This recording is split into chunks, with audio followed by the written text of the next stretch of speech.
Hello and welcome back to A Better World. This is your host Mitchell J. Rabin, and we're very glad that you're joining us again today. Today we're going to have another very interesting show. I am seated here with an old friend, Michael Morgan, who is the founder of the Tel Shai Institute for Advanced Spiritual Studies. Michael has had a very interesting life, and he'll be sharing a lot of that with you today. Michael is an engineer by trade, by profession, and worked in that field for many years. And then a series of very interesting accidents occurred that changed the shape and direction of his life in ways that he could have never really predicted. He's going to be sharing those with us today, as well as some technological advances that he discovered along the way through the so-called accidents and the guides that have come to him since then, that have been informing him of things that are can we say otherworldly or ultra-dimensional? Yes. Multi-dimensional. Multi-dimensional. Ultra-dimensional. That's not bad. That's not bad. Nice. Not bad. Very good. Welcome. Great Thank to have you. you. Good to see you again. Good to see you again too. Yeah. Can you just fill in the audience a little bit about just your original background and what you were doing, and then sort of what happened? Well, as you say, I spent some 30 years as an electronic engineer for the broadcast industry, and doing video. Doing video and working on all kinds of equipment, designing studios and computerized editing equipment, that sort of thing. Wow. I worked in that field for a number of companies, and then around 1985, I left the standard industry and began my own consulting business. I ran that consulting business successfully for 10 years.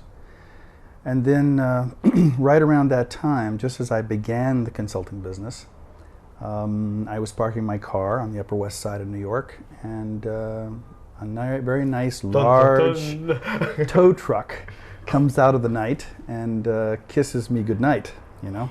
God. So that rammed you from behind? Actually, not from behind, broadside. Oh, broadside. Yeah, on my side, driver's side. So the result was pretty catastrophic. I was suffering from a full concussion.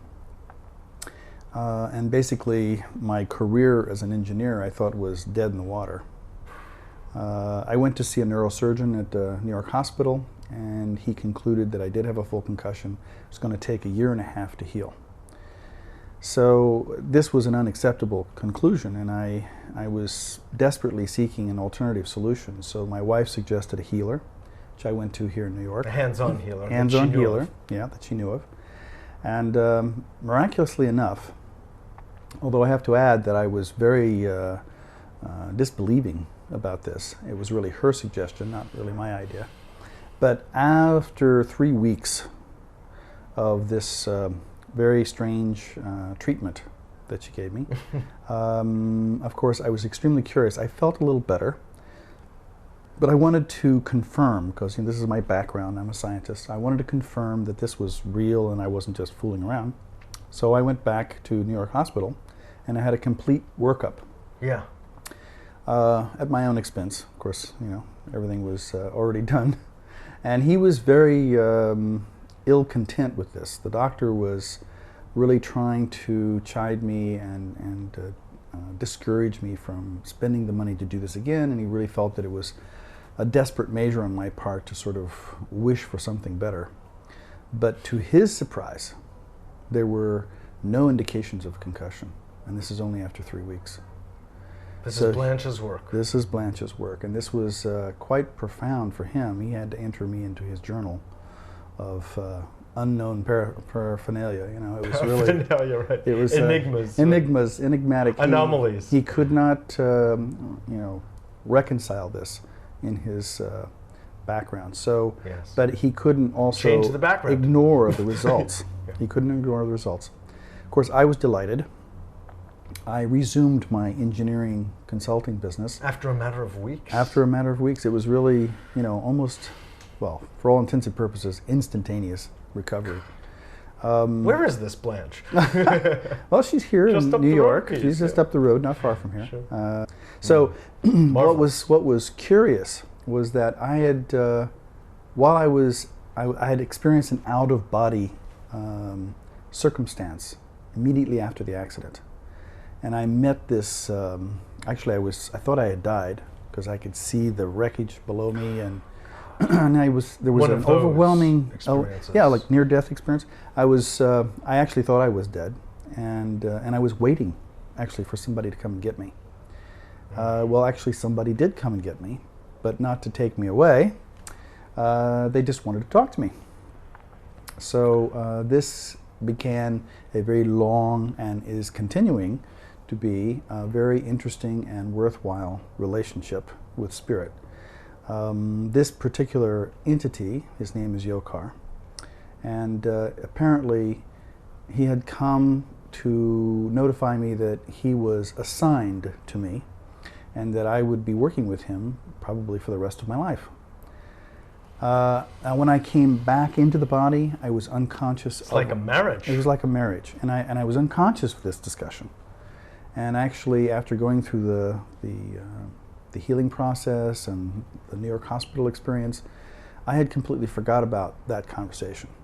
And so some 3 or 4 months later, while I was alone in my apartment, this entity came to me and began to speak to me out of thin air. So I had determined after many conversations that this entity, disembodied spirit, had actually lived on the earth many thousands of years ago in what is now the fabled Atlantis. So again, another leap to accept that concept. But what interested me was that this entity was not only a priest but also a scientist. So that intrigued me. So following the fabled stories about Atlantis, I knew that they were purported to be more advanced than we were. So taking that lead, I began a Of course, that doesn't say much, but... no, actually, maybe not. Yeah, but anyway, no, please go on. But I was just thinking that perhaps a series of queries regarding his scientific knowledge might give me some basis to compare and maybe perhaps establish a grounds for accepting this as a real plausible circumstance, you know? So, and God knows, maybe some of the technologies would be applicable and help to advance our society. So the whole thing began by my asking him a number of technical questions, and he said, well, what do you want to know? This is a little bit like Aladdin rubbing the lamp, you know? So I'm going, well, how many wishes do I get, you know?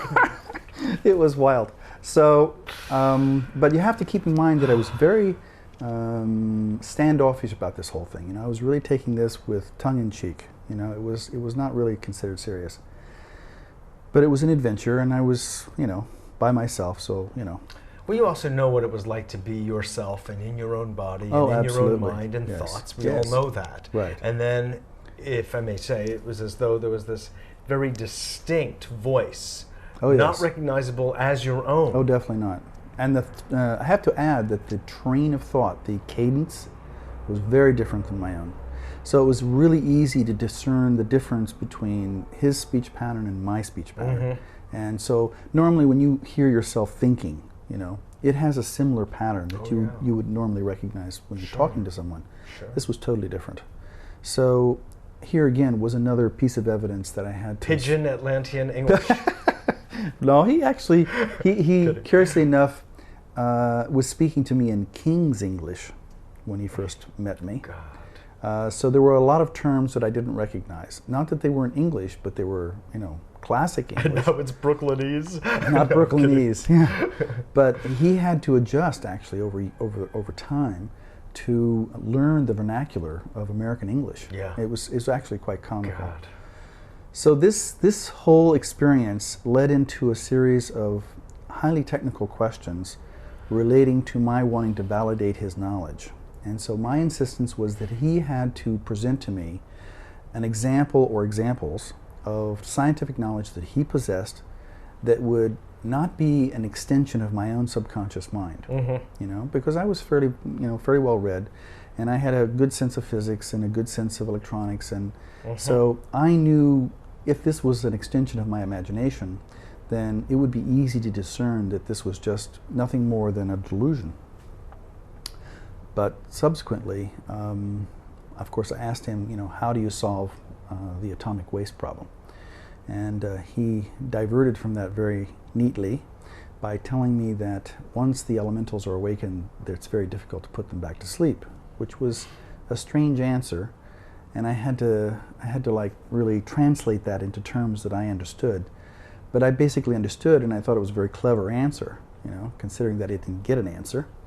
So then I said, okay, well, how would you clean up chemical toxic waste?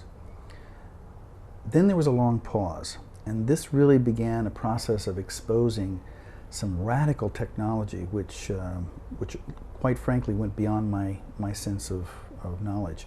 And this technology was something that he was very familiar with, that was used in Atlantis, according to him, purportedly, to desalinate salt water into fresh drinking water. And the process, without getting terribly complex with the audience, the process in simple terms was a very high frequency sound technique that would actually separate the water into its atomic elements and then recombine it, dropping the salt away without any byproducts. And it could do it very efficiently. So he exclaimed that this process could be adapted to what I wanted to do in a similar way. Or reconstructing waste, atomic structure using high frequency sound. Very interesting. Well, of course, once I had the basic it's almost parts, like high frequency ozonation. well, yeah, you could say that. I mean, it's a similar kind of process, except of course the frequency is much higher in this case. Oh, indeed. And matter of fact, this is what really started causing the problem, because it quickly stepped away from our standard understanding of this technology and basic science, really. Because we keep the idea of acoustical energy, sound, apart from electromagnetic wave energy, which is usually attributed to the energy with atomic science. So this was, if I could say, and please correct me if I'm wrong, Go it was ahead. it was redefining the attributes of the universe as frequency or vibration. exactly, and perhaps this was one of the So underpinnings. sort of like one huge spectrum, Right. electromagnetic, radio, what have you. That's right. Mute Now, sound. of course, Albert Einstein began to propose the idea of a unified field theory, which would suggest such a thing. But it's only a theory. You know, we have very little evidence to really test that theory, and there are a lot of scientists who really questioned the theory in the first place. So Back then. back then, Now it is. now proven. it's proven.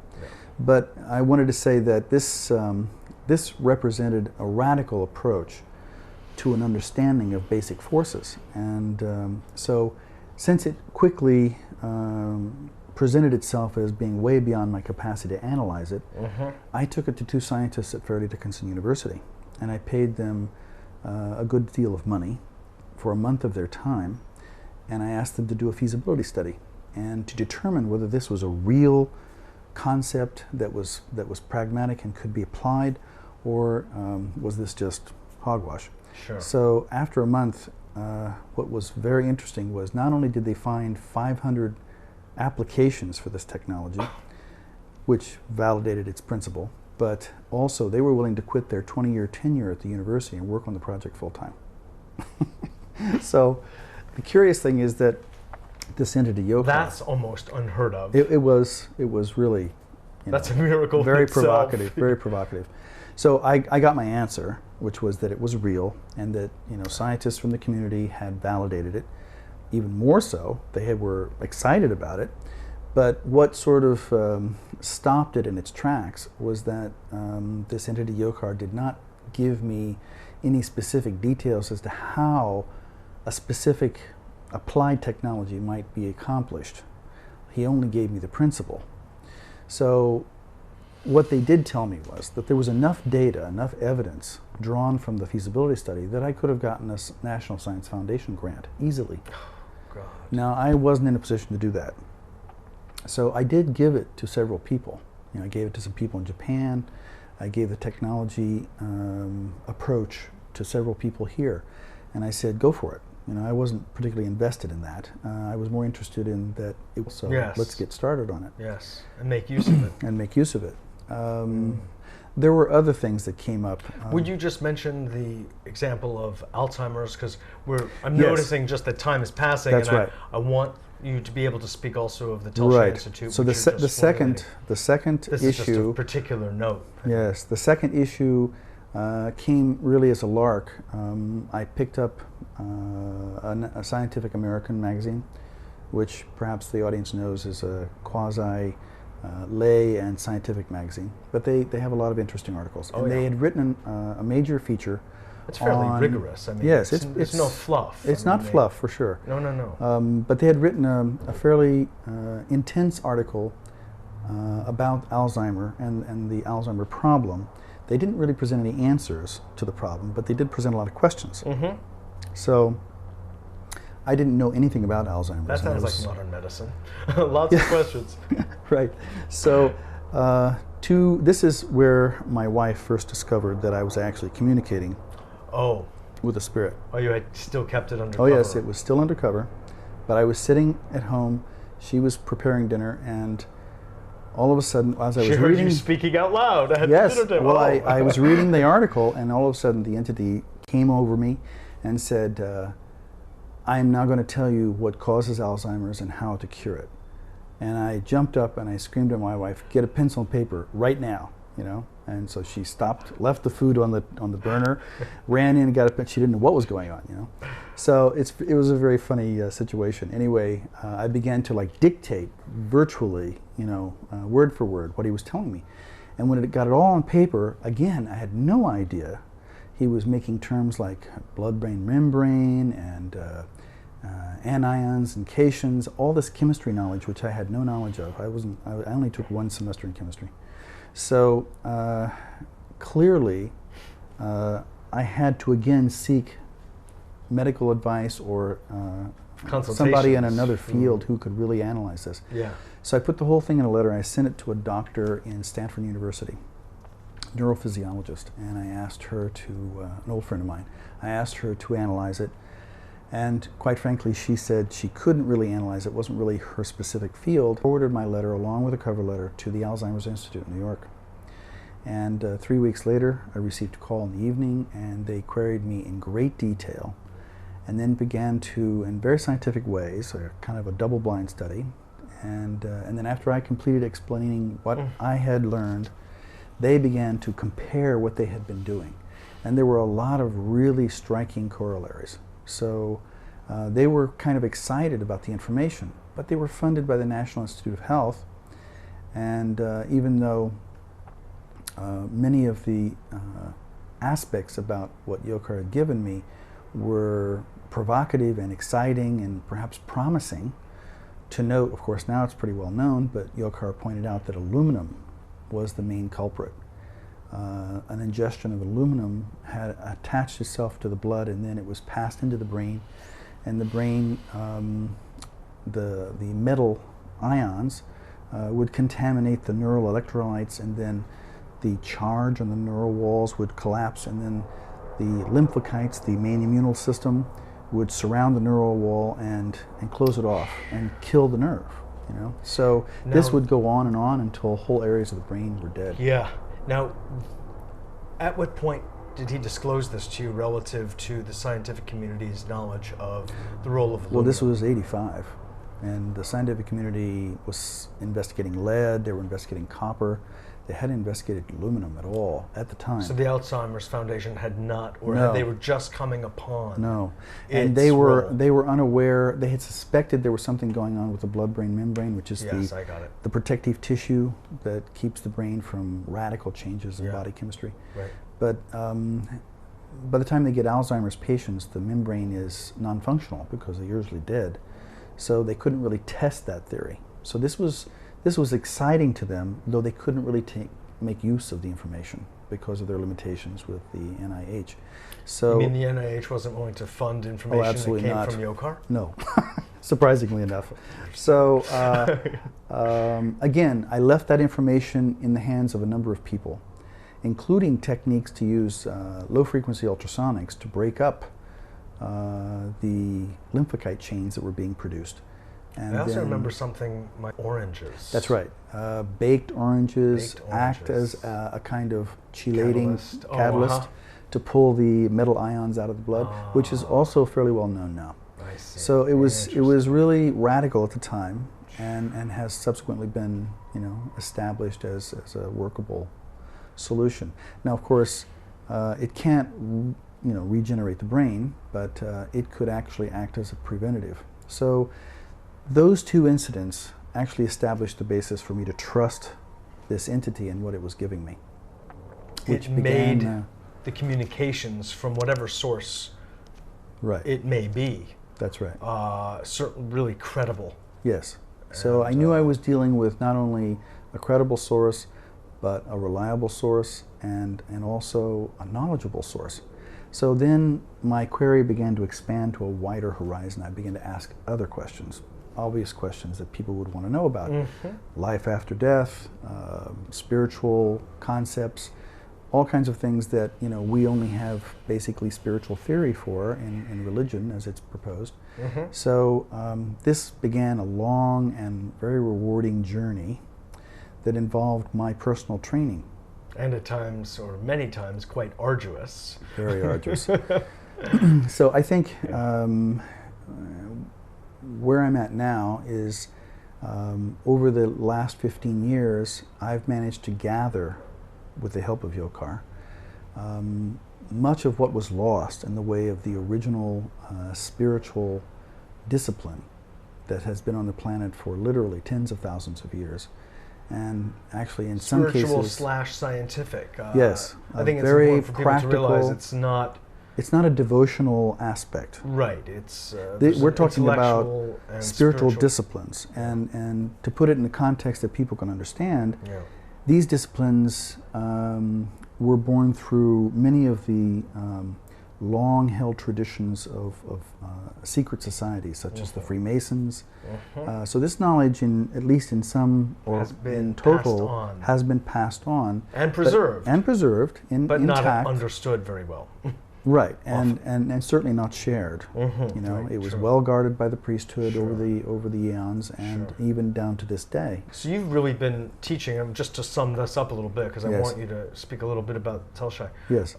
You have been teaching. You've authored a couple of books. That's right. They're now they're available both in bookstores as well as on the internet. That's right. And you are now forming a school to formally share. That's right.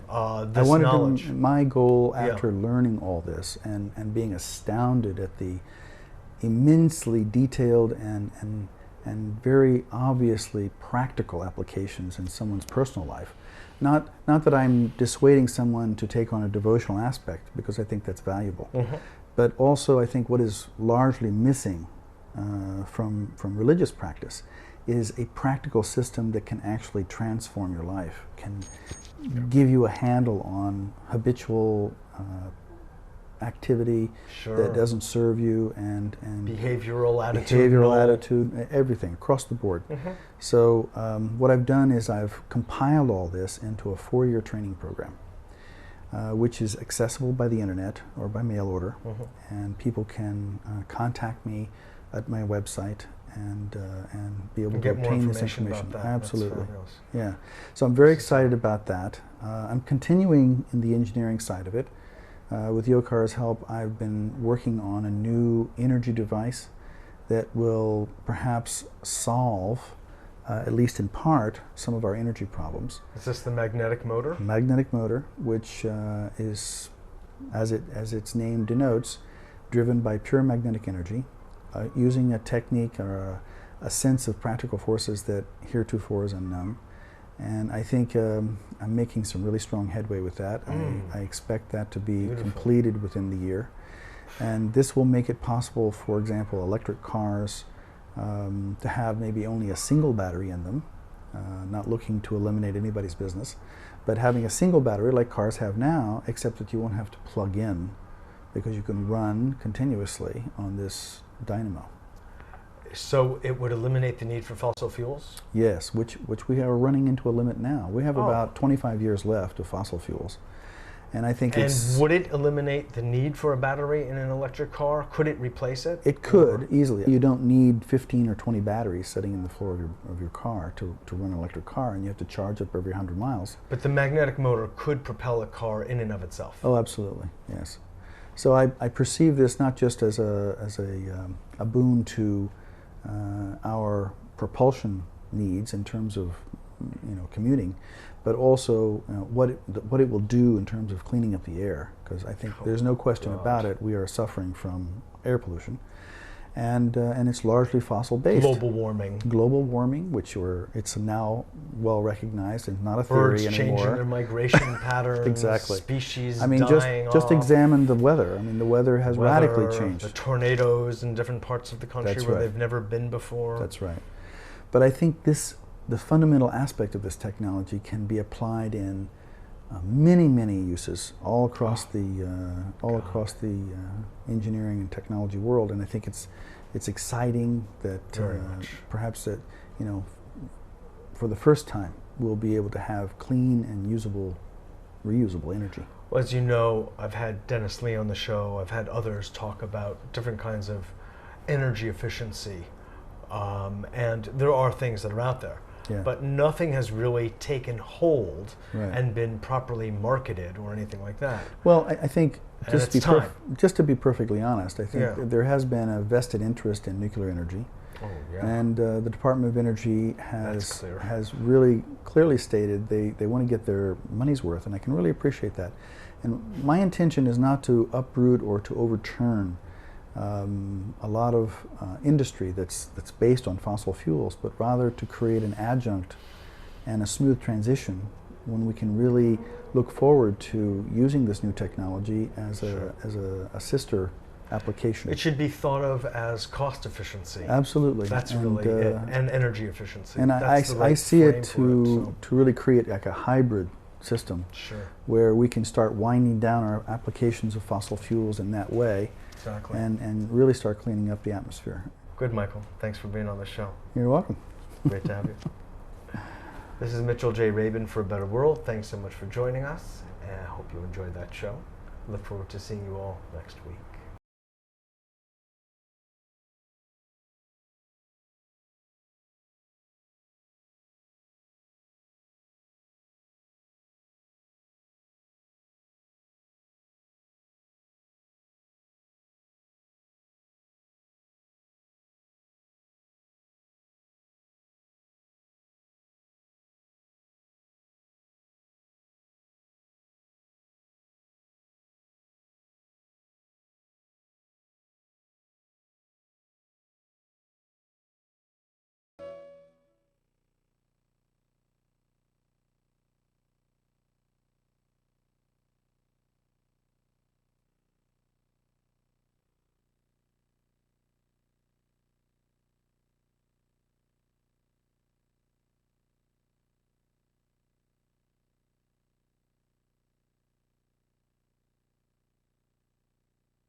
Hello, and welcome back to A Better World. This is your host, Mitchell J. Rabin, and we're very glad that you're joining us again today. Today we're going to have another very interesting show. We have invited back Bearhart, who is the author of this book, The Wind is My Mother. He is a Muskogee elder from the area of originally, well, not actually originally, but now known as Oklahoma. Needless to say, Native American peoples here have a very different sense of time and history, and long predate our visitation to this land. And he will be speaking with us again, continuing the thread of conversation and laughter about his people, his life, and the work of what he's been involved in for so many years in counseling people, helping people. He's been on the advisory board, for instance, at Johns Hopkins University Medical School to help and support, assist the development of schooling, medical school for Native peoples and Alaskan peoples. And he's been involved in the world in so many ways as a minister, as a healer, basically as a shaman and medicine man. Now, where he comes from, he doesn't speak of these things as such. It is we, in our ways to identify our efforts to understand something of the character of this gentleman and peoples that he comes from, to get a sense of the breadth and depth of their ways, so distinct really from Western kinds of culture. So he'll be referring to this book, which is a beautiful, beautiful description of his life and the way of his people. And certainly it's very much worth your time reading and getting a sense of. You're immediately thrown into another way of looking, another way of being. And that's what happens actually just sitting in Bearheart's presence. So thanks so much for joining us, and stay tuned as you hear some of the words of a wise one who, well, there are just fewer and fewer these days. So I cherish and welcome his presence on A Better World. Again, thank you so much. Oh, okay. Great to have you. Thank you.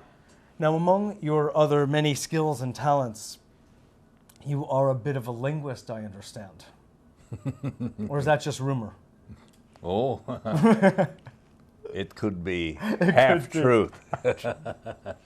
Before, as we were taking a pause, Bearheart, between shows, you spoke a language that I've really not heard before. And I was hoping perhaps, Cherokee, that you would share with our audience, because it's so interestingly musical, and also, as you pointed out, very similar in sound and tenor to Chinese, that from an anthropological point of view, not to mention a musical one, it's very interesting, I think, for me certainly and the audience to hear something of the parallel between them. Mm-hmm. Would you share that with us? Yes. The word of greeting is O-C-O. O-C-O. But in common usage, you drop that first O, just C-O. So imagine a man standing on one street corner, a Cherokee, sees another Cherokee, and they greet each other. One says, "Sio, kinale, tohijo." Hello, my friend. How are you? Oh, si, nehina. Just fine. And you? Ost. Good. And if you are in a group of people and you're happy that they are there, you say, "I'm grateful," or "Thank all of you for coming here." And you say it like this in Cherokee. "Wotako natakaleliga chigatoha." So in Cheyenne it would seem "It biva chidwa machas nishwist." It's just straight Yeah. like that. More like monotone. Yes. But the Cherokee really Up and moves, down, up and down. like a melody line. If you wrote a phonetic in Cherokee, you'd have to put little numbers above each syllable. Up, down. Oh up. yeah, like how many notes to go up, how many Yeah. intervals, right? Yeah. That's incredible. Now, do you know any Hawaiian also? I mean, you've spent time in Hawaii, and I know look, a lot I'm of picking your brain. Hawaiians. Well, that's a good I took first a pair step. of scissors my first trip. I heard they wore grass skirts. It didn't work. Because they were also very fast. So. There was this man on the flight to Hawaii, and there was a Hawaiian flight attendant. He wanted to impress her. So he asked someone how you say "thank you" in Hawaiian. He wanted to tell her that as he Walked got by. off the plane. Oh yeah. So they finally landed. To say thank you is mahalo. Right. Mahalo. So he had that going on in his mind.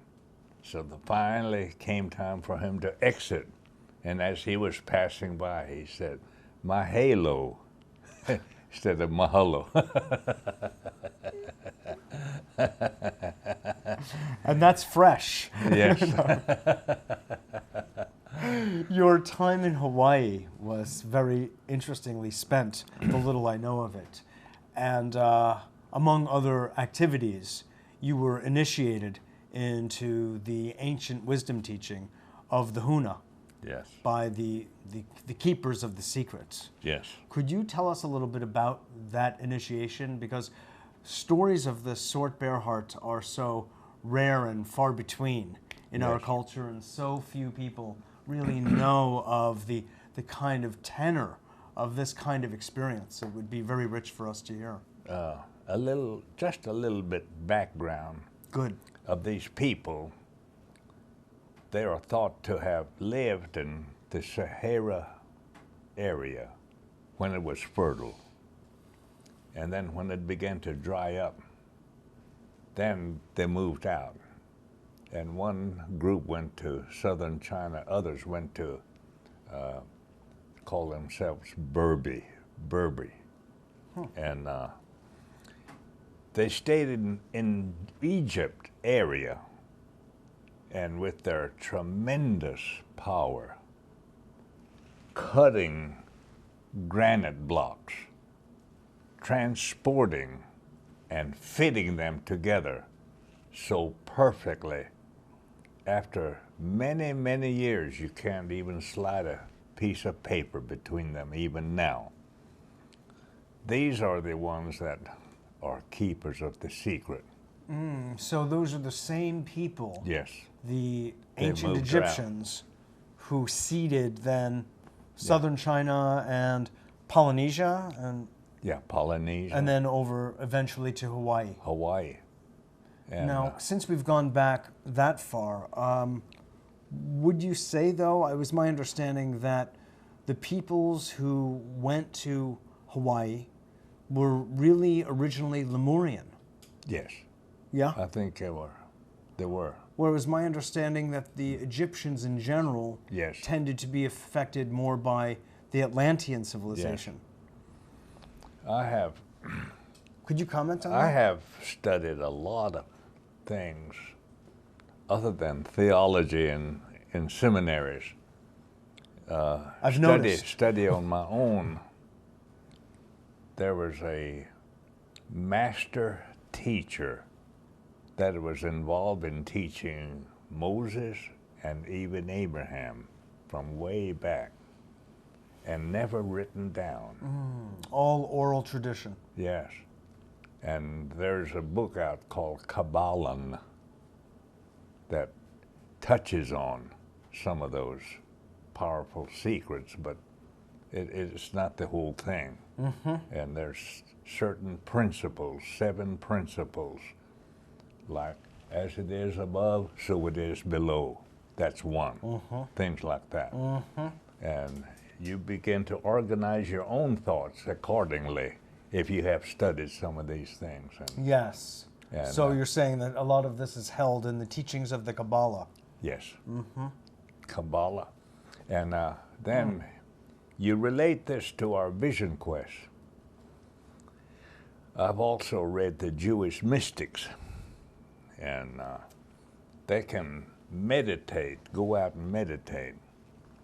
So intense, they levitated. And we can do almost the same thing in our vision quest. Without food and water, we're fasting, meditating, and there are many things we can do with that. And if I send some people out to Vision Quest, I tune in, and I can sometimes visit and see if they needed extra help of some kind. Or I can feel someone in need so much that I have my pipe available and smoke it so that around them and provide the help that they are needing. And then they have the courage and stamina to keep going. Things like that. And all of this seems to kind of tie in. None of these things are competitive and one better than the other. It's all parallel. Sure. And Yeah. we work together, and Yeah. I don't mix up my teachings and get it all jumbled up. Right. I have to stay with one. Yes. And it's mostly the teachings that I got from my own tribe, the two elders. So, but I have used other things, especially in long distance healing, and working with a little young girl now whose legs cannot be straightened out, has no muscle mass, and she and her family came and stayed 2 weeks, went back. She was able to turn on her own, and now she was in the hospital after she went back. She's out now, no sign of it. They called and emailed us, and we kept in contact and sent some medicine and things like that. And the fact that she can raise her arm up like this, which she hasn't done in years. To them, it's a big step forward. It may not seem much to other people. And I then think it would. there's a teaching in that too. Sure. If you don't use it, you lose it, like your brain Exactly. or any of your limbs. Now that brings us back to what I asked you about, the initiation. Yes. Talking about the use of the mind Of the mind. by the kahuna. Yes. Would you mind sharing the story of that with us? We have 3 selves as compared to one self in modern psychology. The 3 selves is the lower mind that equates with the unconscious or the subconscious, and the middle mind, middle self, has to do with the conscious awareness, as we do now, reason and make decisions and all that. And then to get into a certain line of discipline that requires the help from above, the higher mind is about 5 feet, no closer, it could be more, above our heads. But lower can't get to the higher. I mean, the middle can't get to the higher. It's got to go through the lower mind. And the lower mind makes that possible by traveling along what is known as the Aka cord. And something that can prevent that is that you must not have sinned. But their interpretation of sin is not like sin in the Bible that you might read about. Their interpretation, if you purposely harmed someone, then that's sin. You've got to resolve that. Then it opens the way for you. So you go down, and as it's there, then you do breathing exercises. And that breathing is a vital force that surrounds and within, and it's without it, we can't live. And that's what we're putting in. And then the unconscious is converting it into a great vital force that is sent up through your body, through the right brain, and then takes the silver cord on into the higher mind as our gift. It's people used to call it sacrifice, but we like to call it a love offering up to the higher mind. And then direct and ask. And in my initiation, they put this stone here.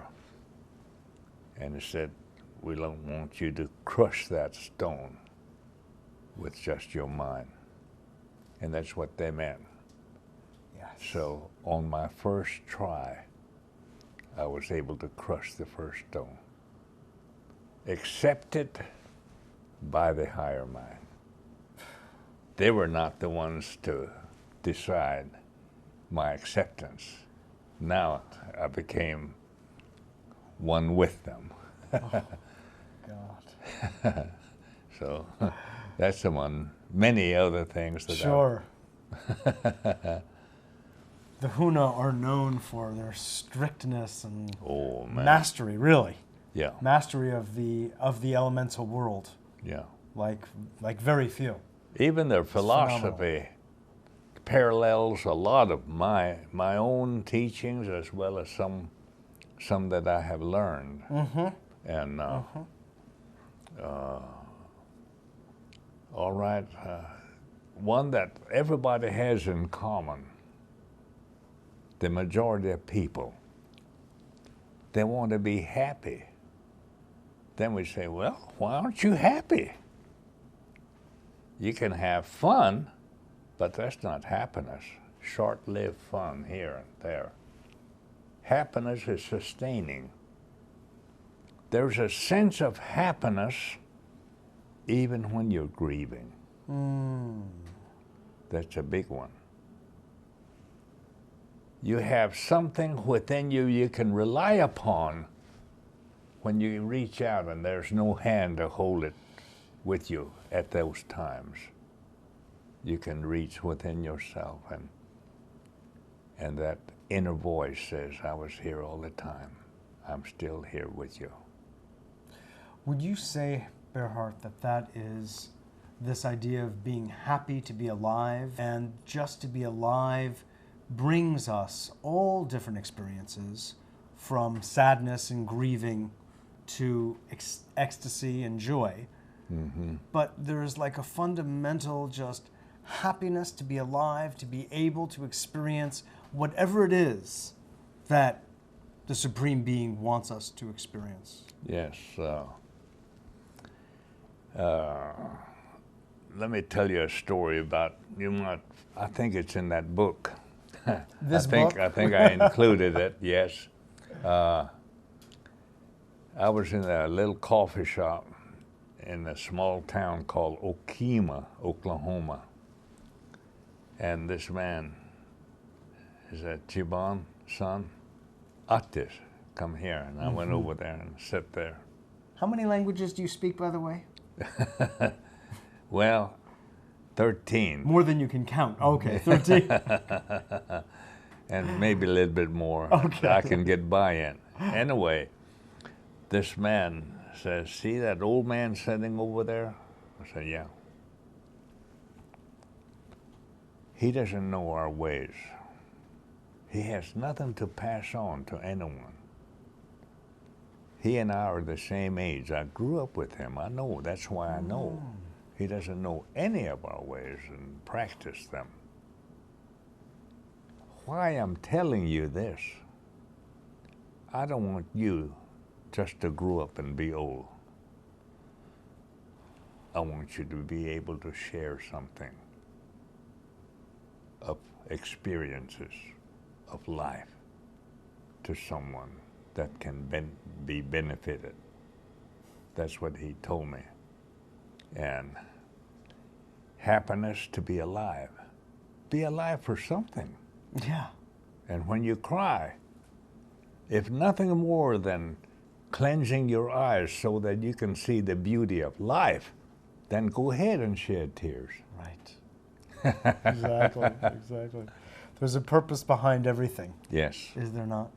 Yeah. As you look forward from the life you've led, seeing the changes that you've witnessed, your mere 83 years, What is it that strikes you most in reviewing everything?